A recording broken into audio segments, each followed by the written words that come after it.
Alright, what's up, everybody? Back with another edition of Everyday Hoops. Hope you guys having a good one. Today, I'm doing my personal top 25 players under 25. So you see these every offseason from all these different places and stuff. So I thought, why not do it? And I think it's a very interesting list. It was very, very hard, by the way, as well. Very, very hard. It took me a very long time. I left some people on the list that I was very disappointed that I had to leave off, but yeah, we're gonna get right into it. Thank you guys for views on the videos and the shorts recently. Really appreciate it. If you're doing the content around here, consider subscribing, like, turn notifications also like that. I really appreciate it. Looks at a lot. Looking at analytics, a little bit less than 1% of you actually watch videos are subscribed. So if I hit the content, hit the subscribe button. I really appreciate it a whole lot. And yeah, I don't want to waste any more of your time. Let's get right into it. Before we get right into it, I just want to say these are all like personal, my opinions at this point, and don't take this too seriously. Like, just because I have someone 11th and someone 14 doesn't mean I like 11 better than 14. It's just my personal ranking.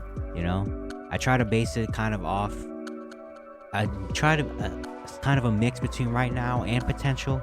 It was very hard because there's a few of these guys on the list that haven't even played a game in the NBA yet, but we know are going to be pretty good. So those guys are kind of hard to do. And also, yeah, just trying to base it off potential, what I think their ceiling and what ceiling could look like, their realistic ceiling, their floor, like all that. It was very, very, very hard to do. All right, well, we're going to get right into the rankings. Yeah, and if you got a problem with it, oh well, you're entitled to your own opinion. All right, let's get right into it. Starting at number 25, I have Jalen Williams, J-Dub. He is 22 years old. He had a pretty solid rookie season last year, finished third in Rookie of the Year voting.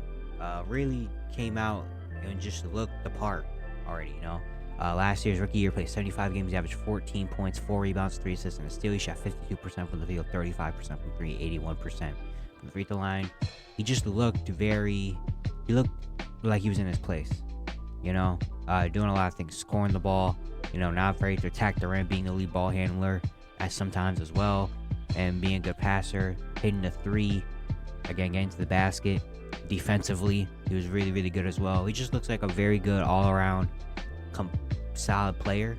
I put him at 25 because I feel like his ceiling probably isn't as high as all these players on this list. Like, I think he's going to be really, really good, don't get me wrong. But I think just looking at the ceiling and what he already is compared to all the other guys on the list, I just think, yeah, he kind of fit at 25. But I think Jalen Williams is going to be very, very good. He has potential to be, yeah, just a really good NBA player. Going to have a long career because he can just do so many different things. At 24, I have Alperen Sengun, big man from the Houston Rockets. He is 21 years old. We got some flashes last year of what Sengun could be. Last year, he played 75 games. He averaged 14-9 with 4 assists. He shot 55% from the field, 33% from 3. Coming off a rookie year where he played 72 games, averaged 9 points, 5 rebounds, 2 assists on 47% shooting, 24% from 3. Now with the new culture, a new team in Houston with Udoka in there, maybe he can kind of be unlocked a little bit more and show a little bit more. Because last year he had a couple months where he looked really, really good. He's a big man that is very unique. He can pass the ball very, very well. He's got a really solid post game, nice touch. He has all the potential in the world to be a very, very good big man, very unique.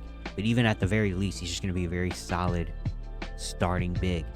I think his floor is pretty high. He's going to be just very solid. Very interested to see how the Rockets use him, especially with all the young talent they have. Very interested to see how the Rockets use him and how he develops within the Rockets system under Udoka now. But Alperen Sengun has all the potential in the world to be very, very good. Very unique skill set. And I'm really looking forward to see how he develops with Houston. Number 23, I have Shaedon Sharpe from the Blazers. Now, this pick is a little bit more of a projected pick than the other ones. Statistically, Sharpe didn't have a crazy rookie season. He averaged just a little bit under 10 points, 3 rebounds, and assists. He shot 47% from the field, 36% from 3, 71% from the free throw line. He only started in 15 of his 80 games he played. Most of his games were coming off the bench behind Dame and Anthony Simons. But now with Portland going into this new direction, trying to trade away Dame, having all this young talent, I think Shaedon Sharpe has potential to be a star. I mean, he didn't play in college, and he was still a top 10 pick for a reason. He was the number 1 player in his high school class. You just see the flashes when you watch him last year. You watched him in summer league. You see the flashes of what he can be. The athleticism obviously is out of this world, insane. The shot making looked a lot better.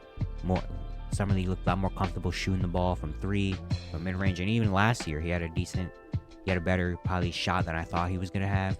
Defensively, he's got a lot of potential as well. He just has. You can see the track for him. You can see the road for him to become a very, very good player. And now with Portland, now that they're focused more on the young guys and developing them, I think he's going to get a lot more opportunity next year. And I won't be surprised if he does have a big second-year jump. I will not be surprised. At 22, I have Chet Holmgren. Now, he was very hard to kind of put on this list because, again, he has not played a game in the NBA yet. He was the second pick in last year's draft. Of course, he didn't play his rookie year because of his foot injury. Came into summer league and looked very, very good. And I think he's going to be very good for the Thunder. He's kind of the missing piece to what the Thunder need on this team. A big man that can protect just a consistent big man that can do big man things. And Chet can do that. Defensively, he's going to be there. I mean, defensively, summer league looked really good. Shot blocking, moving his feet very well. Then offensively, he can do a lot of different things. He can shoot the 3 ball. He can attack the rim and score. He can handle the ball a little bit. I think I put him at 22 on this list because I feel like, again, his ceiling is high, being 7'1", and can do a lot of different things. But I also feel like his floor is pretty high. Like, even if he never reaches superstar or, like, what a typical number 2 overall pick should do, like, I think even at the very least, he's just going to be a very, very good big man. Very good starting big man that maybe could be in all-star conversations. Like, I don't see a world where Chet is, like, a bust, unless injuries play a part in that. But I feel like at the very least, Chet's going to be very good and help out this team and just, do very good things on both ends. At 21, I have Jabari Smith Jr., who's the 3rd pick in the 2022 draft. Last year, his rookie year, played 79 games. He averaged 12 points, 7 rebounds, and assists. He shot 40% from the field, 30% from 3, 78% from the free throw line. Didn't get off to a great start in his rookie year until the last, 2-ish months of the season. That's when he really started to look good. And then the summer league, he was killing it. He only played in 2 games, but in those 2 games, he was the best player on the court, with no question about it. And I'm very excited to see how he comes in to his second season. There's a lot of talk about his game, his rookie year, but at the end of his rookie year, summer league looked a lot better. He's a 6'10", big that could shoot the ball very well, catch and shoot off the dribble, the 3 ball, the mid range. Really good defensively. He can be very solid as well with his length. I think the kind of what we think Jabari Smith Jr. can be is very, very, very good. But I think if he fits in the right system, he got to be similar to Chet Holmgren, where he might not ever be even at the very least, he'll just be a really good shot making forward.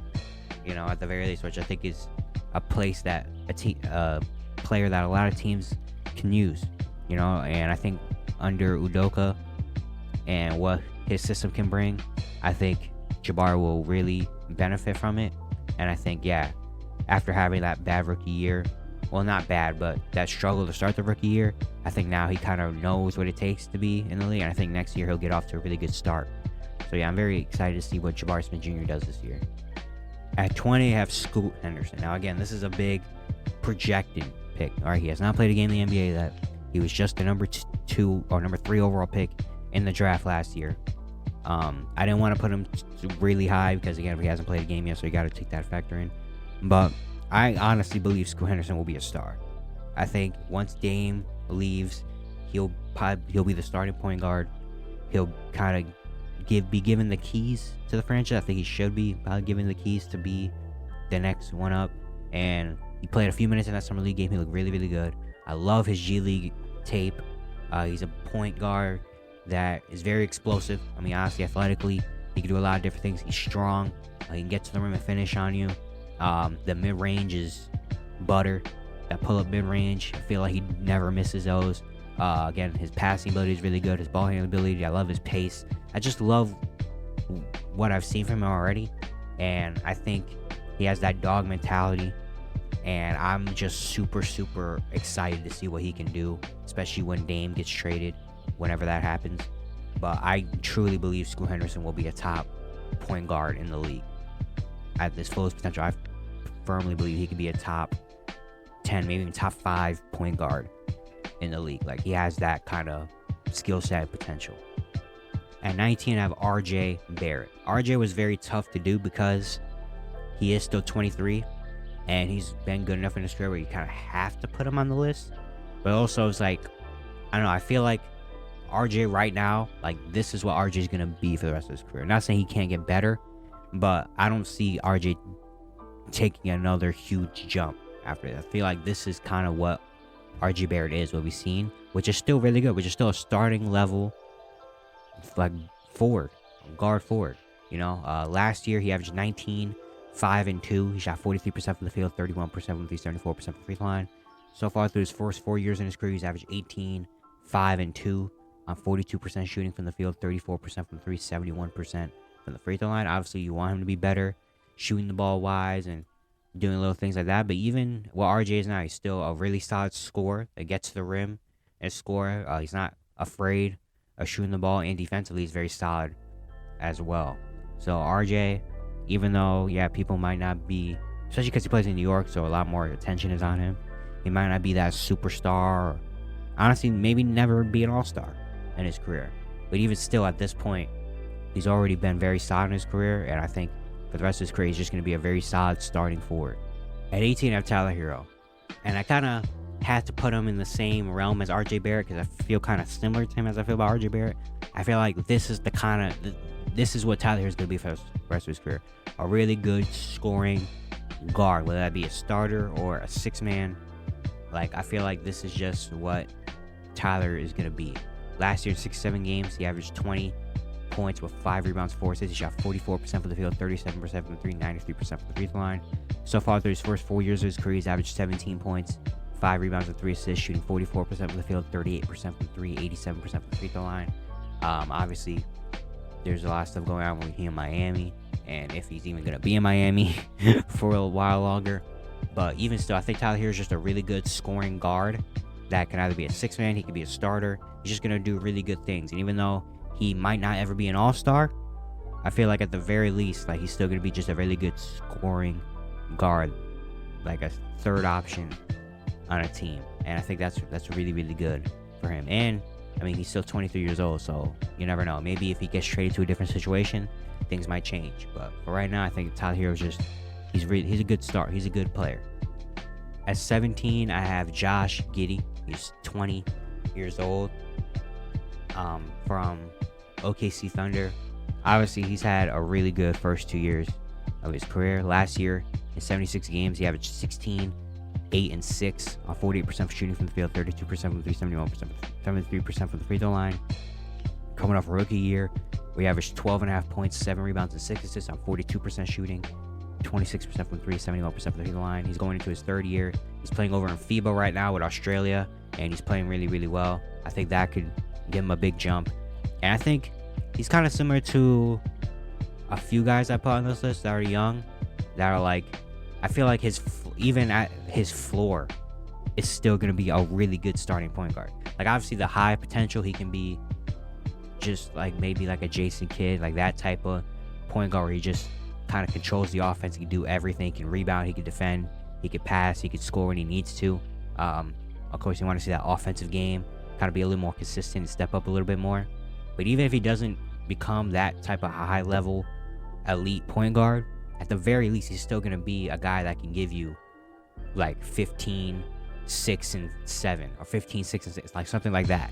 And that's really, really good. That's better than a lot of point guards can do now, you know. But I definitely think Josh Giddey has a lot of potential. He's still only 20 years old, going into his third season. That's crazy. So he's still got a lot of time to show himself. And I think with this FIBA thing, I think maybe next year he can come in and have a big jump in his third season. At 16, I have Franz Wagner. He is 21 years old. Kind of gets lost a little bit because he plays for the Magic. So I feel like people kind of forget about him. But Franz Wagner is really good, really good. Last year, in 80 games, he averaged 18 points, 4 rebounds, 3 assists, and a steal. He shot 48% from the field, 36% from 3, 84% from the free throw line. Coming off a rookie year in 2022, he played 79 games, averaged 15 points, 4 rebounds, and 3 assists on 46% shooting from the field, 35% from 3, 86% from the free throw line. He's under Paulo in kind of Magic in the players for the Magic. But Franz Wagner is really, really good, man. He's just a forward that can do a lot of different things on both ends. On offense, he can be a scorer if you need him to. He can play within the offense. He can catch and shoot if you need him to. He can handle the ball and find his teammates if you need him to. On defense, he can guard multiple different positions. He can guard on the perimeter. Like, he's just kind of the perfect young plug and play. I feel like you could put Franz Wagner anywhere in the league, and he could figure out how to. He could find a role for himself. You know, like, that's how good he is. And he's still only 21 years old. So even if he doesn't get a lot better than this, it's still a second or third player and a really good contributor to a potential playoff team. But if he does get better, I mean, I can definitely see him being an all-star one day. Maybe he won't be like a 10-time all-star like that, but he'll definitely can be a guy like can sneak into 2 or 3 all-star games. Now at 15, I have Victor Wembanyama. He was very difficult to put on this list because, again, all the hype around him. He's the #1 pick. He's looked at as a generational talent we haven't seen before. Really good. He's 19 years old. Obviously, all this stuff on him. So, and he's probably going to be good. But I didn't want to jump the gun and put him as like a top 8 or top 7 already over a lot of guys that we already seen be all-stars and seen prove themselves. Because, again, he has not played a game in the NBA yet, and we don't know what's going to come for his rookie year. But you still know that he might, even if he still isn't like a generational top 5 player ever, like that type of stuff, not even like that, I feel like he still have a really good career even if he isn't that. But I didn't want to jump the gun and put him as number 7 or number 6. So I try to find a good spot in the middle where it's not too high but also not really low. Like, I feel like 15 is a good spot for him, where it's like, all right, he's in the middle. He's not high up top 5, but he's also not at the bottom or not even on the list, because he deserves to be on this list. But yeah, so I put him at 15. I still feel like even if he doesn't come out and be the generational crazy player that we've seen, he'll still have a really good career, because I feel like he's a guy that just wants to win. I mean, he's 7'4". The defense obviously is going to be there, no doubt. Offensively, I mean, he's a guy that can handle the ball, shoot the ball well, can score on his side. Like, even if he doesn't become a top 5 player or whatever like that, like, he'll still have a really, really good career. At 14, I have Jalen Green. He is 21 years old. I'm very interested to see Jalen Green this year. I think the Rockets in general I'm very interested to see, because a lot of the young guys now are finally going to be in a good system, good core group under good coaching with some good veterans. So I'm interested to see them. And Jalen Green, I feel like this is a really big year for Jalen Green. His third year, his first 2 years, he's been solid, but he's never been on a team like this. So we're very interested to see what Jalen Green is really like now. Last year, he averaged 22, 3 and 3, shooting 41% for the field, 33% from the 3, 78% from the free throw line. Coming off a rookie year, he averaged 17, 3 and 2 on 42% shooting from the field, 34% from the 3, 79% from the free throw line. Yeah, again, I'm very interested to see what he can do. Yeah, I really like Jalen Green, honestly. I mean, scoring, obviously he's got the scoring ability, being super, super athletic, getting to the rim and scoring. I like his handle. Shooting is good as well. Again, I feel like the numbers kind of mess with that, because, again, he had to take a lot of shots, and there was no really system in Houston. Jalen Green was just like, all right, I'm just going to get my own then, because we don't know what we're doing. So I feel like that's going to get cut down a lot, and I feel like his numbers are going to go, maybe his statistical, like, scoring numbers might go down, but his shooting numbers might go up, and I feel like he'll play, hopefully I want to see him play better in more of a system, where it's not just give me the ball and let me do my thing. And of course, he's still going to have that once in a while, but it's not going to be like 30 times a game. But I'm very interested to see what Jalen Green can do. I think if he can play really well in this year with this kind of system and new team, I think things are only going to go up for him. At 13, I have Tyrese Maxey. Maxey is 22 years old. Coming off a year in 2023, he averaged 20 points, 3 rebounds, and 3.5 assists, shooting 48% from the field, 43% from 3, 84% from the free throw line. So far, through his first 3 years of his career, he's averaged 15, 2 and 3, shooting 48% from the field, 41% from 3, 85% from the free throw line. This is kind of a very interesting year for Tyrese Maxey, because, again, we have the whole James Harden situation, and we don't know if he's going to show up for the regular season or not. So if he doesn't, that puts a lot more on Maxey's plate. But I feel like every year he's kind of defied expectations. Like his rookie year, he was kind of a 20s pick, so we expected. We didn't know what to expect, but he came in, had some good moments. Then his second year, he really blew up and took a big jump. Then last year, he took an even bigger step. So I don't know. Maybe there's a bigger step. If a bigger step comes this year, then I don't know. Might have to start looking at Maxey a little differently. But I still think Tyrese Maxey is a really good player, even if he doesn't take another step. And this is kind of, last year was kind of similar to what we see for Maxey for his entire career. I think that's still very, very good. A guy that could contribute to winning, scoring guard that brings a lot of energy on both ends. But yeah, he's a little bit hard to rank as well. Again, because he's been in a different situation than a lot of these guys have. You know, he wasn't a top pick that was expected to do great things. He was a pick in the 20s that just on a playoff team that already was established. All right, Joel, and then him, and then Maxey wasn't even thought about to be at the top of, you know, a team's kind of ranking. And then he just kind of came out of nowhere, blossomed to become this. You know, so it was very hard to rank him, but yeah. I'm very excited to see what Maxey can do this year if Harden doesn't come. At 12, I have Jaren Jackson Jr. Jaren is 23 years old still. He's going into his 6th season.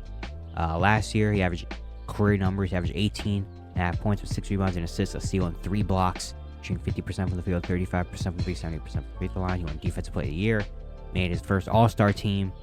He's playing over in Team USA right now, which is doing pretty solid. But yeah, I'm very...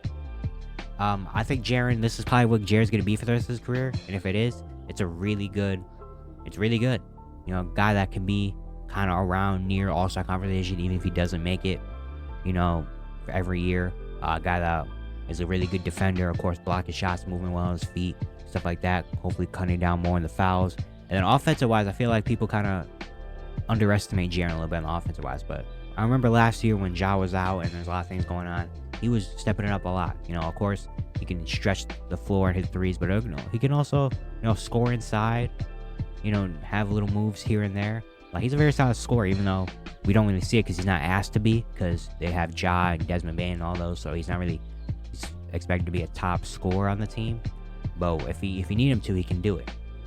But yeah, Jaren is really good, and I hope this is probably what Jaren is going to be around the rest of his career, which is really, really a really good two-way big that a lot of teams would love to have. At 11, I have Cade Cunningham. Now, this one is a little bit more of a projection pick as well. Obviously, he was the number 1 overall pick a few years ago. Last year, he only played in 12 games because of a shin injury. He averaged just under 20 points with 6 rebounds, 6 assists. He shot 41% from the field, 28% from 3, 83% from the free throw line. Coming off a rookie year where he played 64 games. He averaged 17, 5, and 5 with a steal. Shooting 41% from the field, 31% from 3, 84% from the free throw line. We heard about the Team USA stuff where he looked really, really good. And a lot of people are expecting a big third year from Cade Cunningham. And I am too. I'm expecting a really good year from Cade. I just really love his game, honestly. I just love watching him play, his pace, his style. I think it's really, really good. I think it really contributes to winning well. And I think he is going to come out and have a big year. And even though the Pistons won't be a playoff team or anything like that, he's still going to propel the Pistons and be this and establish himself as the centerpiece of the Pistons' future. I really think he will this season. So this is a little bit more of a projection, being him almost in the top 10. But I firmly believe after this year, it will be accurate. Now we get into the top 10. Number 10, I have Paulo Bonquero. Now this is, again, a little bit more of a projection pick. He only played 1 year, but he had a really good year, rookie year. He won Rookie of the Year. He averaged 20 points, 7 rebounds, 3 assists, 42% from the field, 29% from 3, 73% from the free throw line. He's playing over in Team USA right now, where he's been more of a big man, which he's been pretty solid at. But I feel like when people talk about the best young players in the league and do lists like this, I feel like people kind of forget a little bit about Paulo and what he is. But Paulo already came into the NBA right away and established himself as, all right, I'm here. After his rookie year, like, he really kind of ran away rookie of the year. He should have been unanimous rookie of the year. Even in summer league, you were like, oh yeah, this is the guy. Like, he was the most NBA ready player, I feel like, in his class. And he came in rookie year and he really showed it. I love his game. A big man, that kind of the 4 that can score in many different ways. He's a bucket getter. He can score in the paint. He can hit you in the mid-range game. The three-point shot isn't there yet, but you could definitely tell it could be solid. And even if he never becomes a 40% three-point shooter or anything like that, he'll still be really good because his body is so big and he just knows how to score already. That, yeah, I think Paulo is just going to be a really good career. I think he's going to have a really, really good career. He's going to help lead the Magic, hopefully, back to some more success in the next few years. I've said it a lot this offseason, but I really think the Magic are going to have a big year next year. Paulo's going to be the big centerpiece of it. And I won't be surprised if the Magic are in the playoff or playing conversations. Don't be surprised if Paulo's an all-star already next year. Like, do not be surprised. And he's still only 20 years old, man. Big things to come for him. At number 9, I have Evan Mobley. Mobley is coming off his second year in Cleveland, where he averaged 16, 9, and 2 with 1.5 blocks, shot 55% from the field, 21% from 3, 67% from the free throw line. Coming off a rookie year, he averaged 15, 8, and 2 with a block, shooting 50% from the field, 25% from 3, 66% from the free throw line. Already was second in Defensive Player of the Year. Probably going to win a Defensive Player of the Year pretty soon in the next few years. And he's just a really good centerpiece for the Cavs. I mean, obviously, defensively, we know what he can do. Again, he's probably going to be a Defensive Player of the Year winner very soon, of maybe multiple Defensive Player of the Years. Offensively, he can do a lot of different things. He's just a really good, smart ball player. Really nice passing for a big man. Can handle the ball well. Can score inside. The mid-range is pretty solid. The three-point shot definitely still needs some work. And maybe he'll move down to a center in the next few years if Cavs decide what they want to do with Jared Allen and stuff. But even, Evan Mobley's just going to be a really good player. He contributes to winning. He's really good on both ends.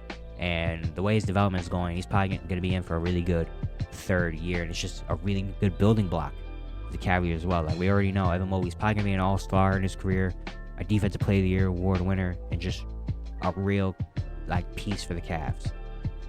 At 8, I have his teammate, Darius Garland. Garland coming off the 2023 season where he averaged 21 points with 2 rebounds, 7 assists, and a steal. He shot 46% from the field, 41% from 3, 86% from the free throw line.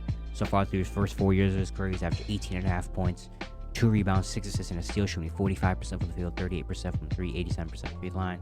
He's just, he's going to be a piece for the Cavs for a long time. He's a guy that I feel like, again, is kind of a little bit forgotten about sometimes. We talk about the best young point guards in the league, but he is definitely up there as one of them. He's a guy that really shifty, love his handling ability, shooting ability is really good on ball and off ball. His passing ability is really nice. He just dissects defenses so well, and it's just so shifty, so fast, so good. Like, he's just really fun to watch, really, really good. And he's gonna be an all-star for a while. Even if he doesn't make the team, he's going to be in all-star conversations probably for a very, very long time. And again, be a guy that is a core piece for the Cavs for the next few years to come. At 7, I have Zion Williamson. Now, he was one of the hardest to rank in this as well, because obviously when he plays, he's an all-NBA top level talent in the league. The only thing is that he doesn't play a whole lot, and there's a lot of other factors that come into this. Last year he played 29 games. He averaged 26, 7, and 4 with the steal. He shot 60% from the field, 36% from 3, 71% from the free throw line. So far through 3 years of his career, he's averaged 25, 7, and 3, shooting 60% from the field, 34% from 3, 69% from the free throw line. Only in 114 games. He's already a 2-time All-Star. Zion is one of the best in the league when he plays. One of the best in the league. No one can really defend him and stop him. The only thing is that he just doesn't play enough, and we never know when he is going to play, and that's kind of a big deal, obviously. You want your star all-NBA talent to play basketball, and if he can't play, then it's it's really tough. So obviously he deserved his respect as one of the top guys in this list, but he had to be taken down a little bit just because of, again, the injuries and stuff like that. At number 6, I have Tyrese Haliburton. He is 23 years old, coming off an amazing 2023 season. 56 games with the Pacers. He averaged 20 points with 3 rebounds, 10 assists, and a steal. He shot 49% from the field, 40% from 3, 87% from the free throw line. Made his first All-Star team. So far through his first 3 years of his career, he's averaged 16, 3, and 8 with a steal, shooting 48% from the field, 40% from 3, and 85% from the free throw line. He's really good. He's a guy that you definitely want to build around. He's going to be the core, the centerpiece of the Pacers for the next few years to come. Just signed his big extension. not too long ago. He's just, who doesn't love Tyrese Haliburton? I mean, he's a guy that can control the pace, control the offense to an amazing level. Playing fast, playing slow, finding players on the wing, finding on pick and roll, finding him in transition. Just so smart, high IQ, can do everything in the passing aspect, and then a really good shooter as well. Can score when you have to. You know, he could play multiple different styles. He could play multiple different ways. Like, he's just so good. Like, who wouldn't want a guy like Tyrese Haliburton as one of your top key pieces to a team? You know, and the Pacers this year, one big reason because of Tyrese, are going to be in conversations for the playoff spot. Like, I really think they are. Now in the top 5. At number 5, I have LaMelo Ball. Again, another guy that just signed his extension not too long ago. Coming off a 2023 season where it really sucked because he was injured a lot. He only played in 36 games. He averaged 23, 6, and 8 with a steal. He shot 41% from the field, 37% from 3, 83% from the free throw line. He's already a one-time All-Star, one Rookie of the Year. So far through his first 3 years of his career, he's averaged 19, 6, and 7 with a steal, shooting 42% from the field, 37% from 3, 82% from the free throw line. LaMelo's just really good, man. Just turned 22 years old not too long ago. He's really good. He's going to be the centerpiece of the Hornets for the next years to come, as long as the Hornets will keep him around, and hopefully they can build a team around him, because if they build a team around him, the Hornets will be there. Like, he's just a dude that can do so many different things at the point guard. He can handle the ball. When you need him to get a bucket, he can go get a bucket, but also just playing within the flow of the offense, kind of creating his own pace and creating his own flow as well, making others around him better. Highlight reels. I mean, he's just really good. I feel like people, because of the injuries last year, we didn't really see him a lot. People kind of forget how good LaMelo is. He's really good. He's going to be a multiple-time All-Star in this league, and I'm very excited to see. Hopefully, praying that injuries don't plague him next year as well. We can see a full year of LaMelo and see how great he is. At number 4, I have Anthony Edwards. He is 22 years old as well. Coming for 2023 season, which is really good. He averaged 24, 5, and 4 with the steal. He shot 46% from the field, 37% from 3, 75% from the free throw line. Made his first All-Star team. So far through his first 3 years of his career, he's averaged 21, 5, and 3 with the steal, shooting 44% from the field, 35% from 3, and 77% from the free throw line. He's playing in Team USA right now, where he looks like the best player, and big things to come for Anthony Edwards. I can't put him in the top 3 yet, because I feel like the 3 people above him will already kind of accomplish what he's trying to accomplish. But I feel like we all see the path for Anthony Edwards. We all know what Anthony Edwards can be. He's on the trajectory to be something amazing, something great. And I think he's going to get there, man. I think next year is going to be a big year, especially after this Team USA thing. If he keeps playing the way he's playing and plays very well, he's going to have all the confidence in the world to come in 2024 and take over as the guy for the Minnesota Timberwolves and be a top player in the league. Like, he has that kind of projection, and I think he's going to hit it, and I'm going to be so excited to see what Ant can be like and watching Ant's career play out, because he is just an amazing talent. At number 3, I have Ja Morant. He is 24 years old. The last 3 people on this list are 24, so they barely made the list, but they're still on the list. Ja last year, he played in 61 games in Memphis. He averaged 26, 6, and 8 with a steal. He shot 46% from the field, 30% from 3, 74% from the free throw line. So far through his first 4 years of his career, he's averaged 22, 4, and 7 with a steal, shooting 47% from the field, 32% from 3, 75% from the free throw line. Already a 2-time All-Star, made All-NBA, Rookie of the Year, Most Improved Player. He's already done so many things. And, of course, with the off-the-court stuff, people kind of put different things on Ja Morant. I feel like people kind of forget how really good Ja Morant is. Ja Morant is really good. He's brought the Memphis Grizzlies back to being a really good team, and possibly in the next few years being a contender, depending how things play out. Ja has really just been the face of the Memphis Grizzlies. He's going to be the face of the Memphis Grizzlies as long as he, kind of straightens himself out off the court. He's going to be very good. He's going to be in the All-Star conversation as long as he plays. He's one of the top point guards in the league. And, I mean, yeah, I don't really have to say more about Ja. Number 2, I have Trey Young. He is still 24 years old, but he's almost up on this list. Actually, next month, he'll be 25, so he's got one more month to be on these lists, and then he'll be done. But yeah, Trey, even though a lot of things are said about him in Atlanta, and especially last season after all the stuff that's going on, we can't forget how great Trey Young is already. Last year he averaged 26, 3 and 10 assists with a steal. He shot 43% from the field, 33% from 3, 88% from the free throw line. So far through his first 5 years of his career, he's averaged 25.5 points, 3 rebounds, 9 assists, and a steal, shooting 43% from the field, 35% from 3, 87% from the free throw line. He's brought the Atlanta Hawks back from being just a team after winning 60 games and no one feared him to the bottom of the league. He's brought them back all the way up, immediately becoming a star for them, bringing them to a conference finals appearance when they shouldn't even have been there. Like, he's done so many things already for Atlanta. He's an offensive hub in himself, scoring the ball, shooting the ball, igniting, making his teammates better. Like, he's just so good for such a young age. Already a 2-time All-Star and All-NBA player. Like, he's really good, and hopefully he can have a better year. I think the Hawks are going to come out and have a better year this year than what it has been the last season, and I think Trey's going to be a big part of it. And number one, I don't think we really had to have a doubt. It is Luka Doncic. Somehow this guy still makes this list. He's 24. He will still be 24 for another few months. He doesn't turn 25 till next year, which is crazy. But yeah, Luka is Luka.